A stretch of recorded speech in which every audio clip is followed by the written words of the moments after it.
बिस्मिल्लाहिर्रहमानिर्रहीम। अस्सलाम वालेकुम नाजरीन, रासगो न्यूज़ से मैं हूँ आपका मेज़बान अरबाब जट। पाकिस्तान के साबिक फौजी जनरल परवेज़ मुशर्रफ 79 वर्ष की उम्र में तवील अलालत के बाद दुबई में इंतकाल कर गए हैं। परवेज़ मुशर्रफ की 9 साल इक़्तिदार की चाप कई वर्ष गुजर जाने के बावजूद भी आज भी पाकिस्तान के इक़्तिदार के अवानों में सुनाई देती हैं। 12 अक्टूबर 1999 को बतौर आर्मी चीफ जमहूरी हुकूमत का तख्ता उल्टने से लेकर अगस्त 2008 तक सदर मुमलिकत के ओहदे से मुस्तफ़ी होने तक पाकिस्तान में जनरल परवेज़ मुशर्रफ ताकत का मरकज़ रहे। इसी दौरान 2002 से 2007 तक पाकिस्तान में बज़ाहिर जमहूरी हुकूमत रही, लेकिन असल कंट्रोल मुशर्रफ के पास ही था। परवेज़ मुशर्रफ 11 अगस्त 1943 को दिल्ली में पैदा हुए। तक़सीम हिंद के वक़्त उनका ख़ानदान कराची मुंतकिल हो गया, जहाँ से उन्होंने अपनी इब्तदाई तालीम हासिल की। लाहौर के FC कॉलेज से इंटर पास किया और 1964 में पाक फौज में कमीशन हासिल किया। परवेज़ मुशर्रफ अपनी खुद नोश्त सबसे पहले पाकिस्तान में लिखते हैं कि उस वक़्त कराची में अच्छे कॉलेजों की कमी थी, जिसकी वजह से वालिदैन ने लाहौर के FC कॉलेज का इंतखाब किया, जो अमरीकी ईसाई मुबलगों के ज़ेर इंतज़ाम था। परवेज़ मुशर्रफ ने PMA से फारगुल तहसील होने के बाद 36 लाइट एंटी एयरक्राफ्ट रेजिमेंट का इंतखाब किया। वो अपनी किताब में लिखते हैं कि अफसर को बगैर बताए 8 दिन की छुट्टी पर जाने के बायस उन्हें कोर्ट मार्शल की कार्रवाई का सामना था, जो 1965 की जंग की वजह से वो बच गए। परवेज़ मुशर्रफ ने 1965 और 1971 की दोनों जंगों में हिस्सा लिया। 1965 की जंग में लाहौर के महाज पर लड़ाई लड़ी। परवेज़ मुशर्रफ 1985 से 1998 तक लेफ्टिनेंट जनरल के रैंक तक पहुंचे और इसके बाद उनकी ज़िंदगी में वो अहम मोड़ आया जिसने पाकिस्तान की सियासी तारीख का रुख बदल कर रख दिया।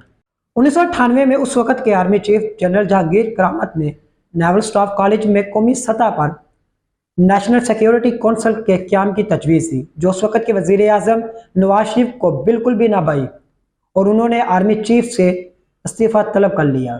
जनरल जहांगीर करामत ने बगैर किसी लहतो लहल घर जाने को तरजीह दी, जिसके बाद वज़ीर आज़म नवाज शरीफ के सामने नए आर्मी चीफ के इंतखाब के लिए नाम सामने आए। पाकिस्तान की खुफिया एजेंसी ISI के सरबराह जनरल ज़ियाउद्दीन भट्ट ने एक इंटरव्यू में कहा था कि नवाज शरीफ ने जनरल परवेज़ मुशर्रफ को सीनियरिटी में सबसे नीचे होने के बावजूद आर्मी चीफ लगाया था। उन्होंने दावा किया कि उस वक़्त के सेक्रेटरी दिफा लेफ्टिनेंट जनरल चौधरी इफ्तिखार अली खान की एडवाइस पर नवाज शरीफ ने जनरल परवेज़ मुशर्रफ को आर्मी चीफ लगाया।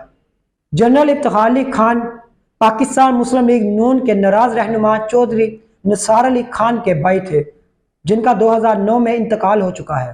परवेज़ मुशर्रफ अपनी किताब में लिखते हैं कि उस वक़्त के जनरल जहांगीर करामत को एक बयान देने की वजह से ओहदे से हटाने पर फौज में गम गुस्सा पाया जाता था, ताहम उन्होंने आइन के तहत जमहूरी हुकूमत का साथ देने के अज़म का इजहार किया। जनरल परवेज़ मुशर्रफ के बकौल नवाज शरीफ के साथ उनके इब्तदाई 6 माह अच्छे तल्लुकात रहे, ताहम कारगिल जंग और 4 जुलाई 1999 को वज़ीर आज़म के दौरे अमरीका के बाद नवाज शरीफ के साथ तल्लुकात खराब हो गए। ख्याल रहे कि मई 1999 में पाकिस्तान और भारत के दरमियान LOC के मकाम पर झड़पों का आगाज हो चुका था। भारत ने यह इल्ज़ाम आयद किया कि पाकिस्तानी फौज ने LOC की खिलाफ वर्जी की है। कई रोज लड़ाई के बाद बैनुल अक़वामी सरहद पर जंग के बादल मंडलाने लगे।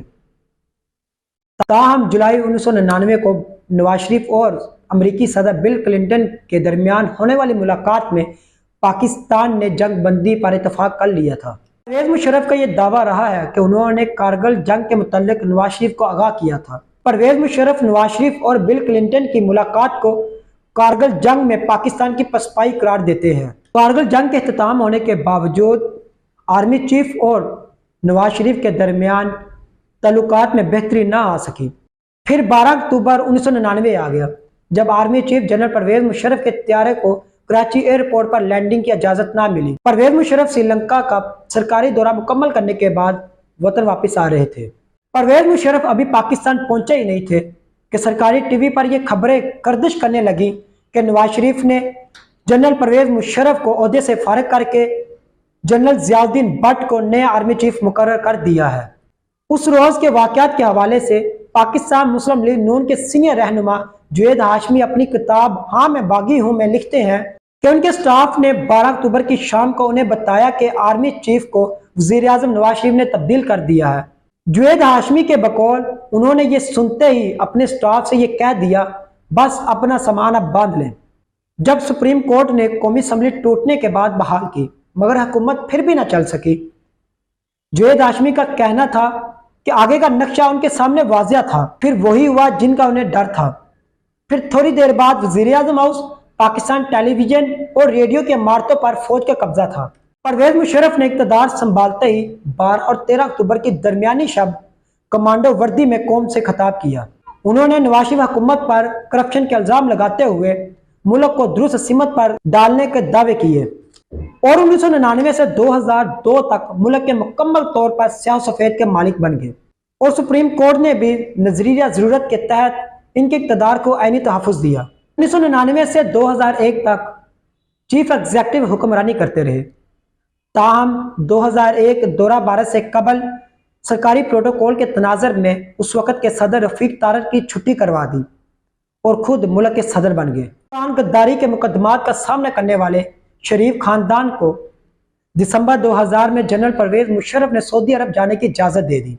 फिर इस 11 सितंबर 2001 को अमेरिका में होने वाले हौलनाक हमलों की वजह से आलमी मंजरनामा तब्दील हुआ तो निगाहों का मरकज अफगानिस्तान में अलकायदा की क़यादत बनी। उन्होंने पाकिस्तान के जरिए अफगानिस्तान में तालिबान की क़यादत से यह मुतालबा किया कि वो उसामा बिन लादेन और उनके साथियों को अमेरिका के हवाले कर दे।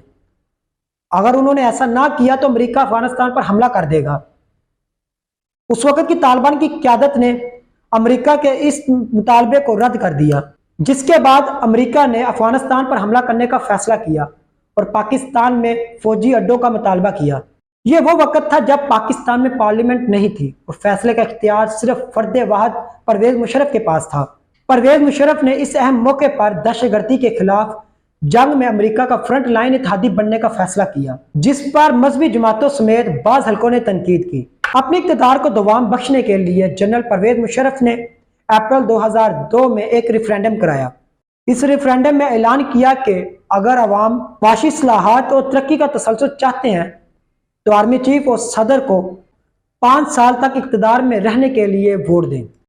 इस रेफरेंडम में 97% शहरियों ने परवेज मुशर्रफ के हक में वोट दिया, जिस पर कुछ हल्के आज भी शकूक शबात का इजहार करते हैं। साबिक सदर परवेज मुशर्रफ पर इनके दौरे इक़्तिदार में बहुत ज़्यादा कातलाना हमले हुए, लेकिन 2003 का साल इनके लिए इंतहाई खतरनाक था।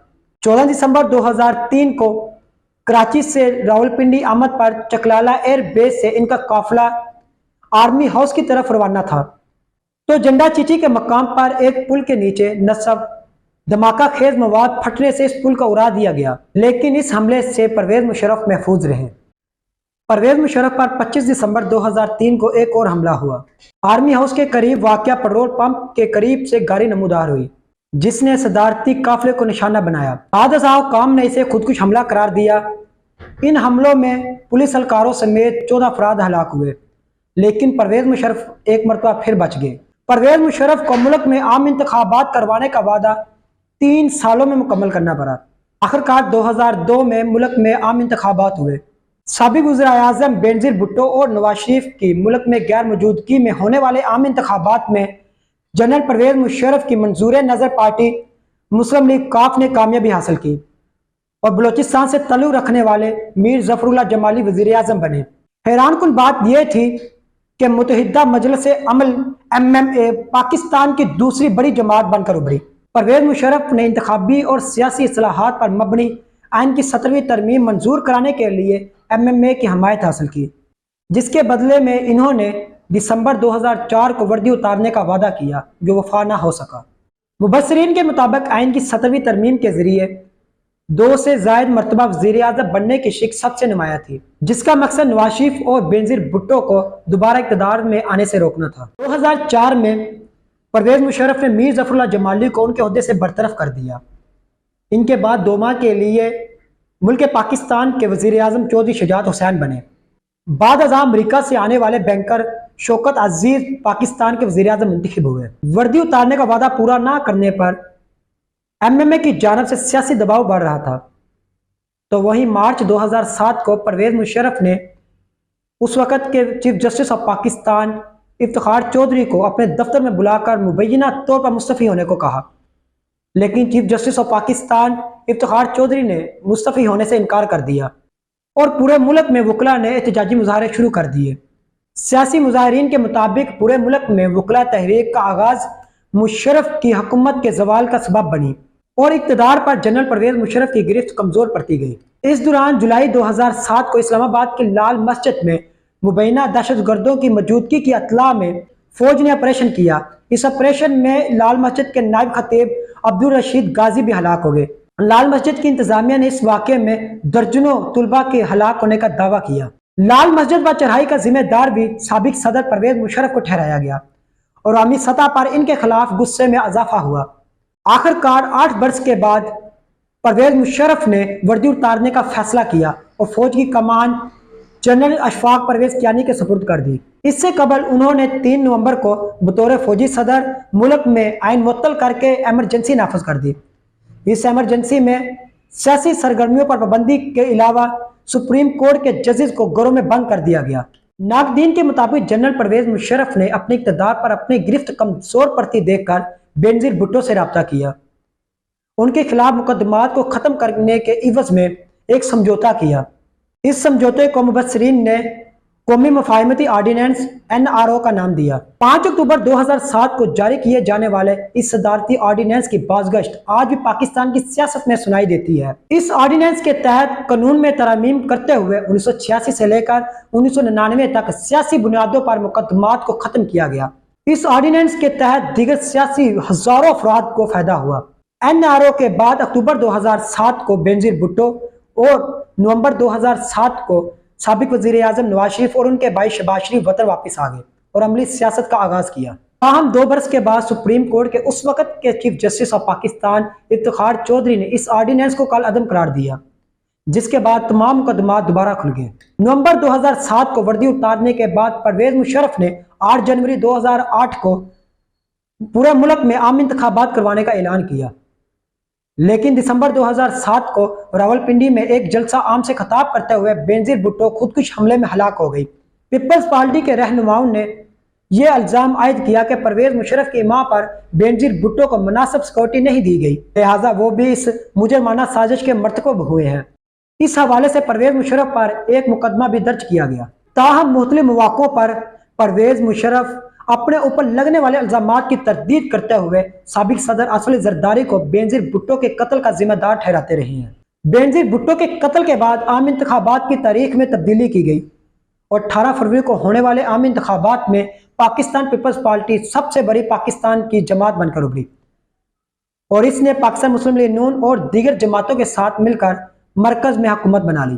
یہ وہ وقت تھا جب پرویز مشرف کی صدارت بھی خطرے میں پڑ گئی تھی اور اتحادی حکومت کے اندر سے انہیں ہٹانے کی آوازیں بلند ہونے لگیں۔ آخر کار اتحادی حکومت نے ان کے مواخذے کی تحریک جمع کروا دی۔ تاہم مواخذے کا سامنا کرنے سے پہلے 18 اگست 2008 کو اپنے عہدے سے مستعفی ہو گئے اور انہیں گارڈ آف آنر کے ساتھ ایوان صدر سے رخصت کیا گیا اور یہ 2009 کو بیرون ملک چلے گئے۔ 2011 تک یہ امریکہ اور برطانیہ کی یونیورسٹیز میں لیکچرز دیتے رہے۔ اسی دوران انہوں نے اپنی پارٹی آل پاکستان مسلم لیگ کی بنیاد رکھی اور 2013 کے عام انتخابات ہونے سے قبل انہوں نے پاکستان آنے کا اشارہ دیا اور عام انتخابات میں حصہ لینے کے غرض سے 24 مارچ 2013 کو کراچی کے ایئرپورٹ پر پہنچے، جہاں ان کے درجنوں کارکنوں نے ان کا استقبال کیا۔ البتہ چترال میں قومی اسمبلی کے الیکشن لڑنے کا خواب ان کے دل ہی میں رہ گیا اور الیکشن ٹریبونل نے ان کو الیکشن لڑنے کے لیے نااہل قرار دے دیا۔ اپریل 2013 میں اسلام آباد ہائی کورٹ نے ججز کو گھروں میں بند کرنے کے الزام میں جنرل پرویز مشرف کی ضمانت کو منسوخ کر کے ان کو گرفتار کرنے کے احکامات جاری کیے۔ جنرل پرویز مشرف سرکوٹی اہلکاروں کے حصار میں عدالت سے جیل جانے کی بجائے اسلام آباد کے نوائی گاؤں چک شہزاد پر اپنے فارم ہاؤس پہنچ گئے۔ اس دوران لال مسجد اور بینظیر بھٹو کے قتل کیس کے مقدمات کے اندراج کے باعث ان کی مشکلات میں مزید اضافہ ہوتا چلا گیا۔ بعد ازاں 2016 کو طبی بنیادوں پر ان کا نام ECL سے نکال دیا گیا اور یہ بیرون ملک چلے گئے۔ سابق صدر پر سال 2007 کو ملک میں آئین معطل کرنے اور ایمرجنسی لگانے پر ان کے خلاف سنگین غداری کا مقدمہ چلایا گیا۔ سابق وزیر اعظم نواز شریف نے 26 جون 2013 کو وزیر داخلہ کو خط لکھا تھا۔ پاکستان کی خصوصی عدالت نے پرویز مشرف کو संगीन गद्दारी का मर्तकब करार देते हुए मौत की सजा सुनाई थी। लेकिन 2020 में लाहौर हाई कोर्ट ने जनरल परवेज मुशर्रफ की इस सजा को कालअदम करार देते हुए इनके खिलाफ कानूनी कार्रवाई को गैर आईनी करार दिया। साबिक आमर को सजाए मौत सुनाने पर पाकिस्तान की फौज की जानब से शदीद रद्द अमल देखने में आया था और हुकूमत ने भी इस फैसले के खिलाफ इक़दाम उठाने का ऐलान किया था। पाकिस्तान के आइन आर्टिकल 6 के तहत आइन तोड़ना और इस काम में मदद करना रियासत से संगीन गद्दारी है, जिसकी सजा मौत है। अल्लाह हम सबको हामी नासिर हो। दोबारा मुलाकात होगी नई वीडियो नए मौजू के साथ। तब तक के लिए इजाज़त दीजिए। अल्लाह हाफिज़। पाकिस्तान जिंदाबाद।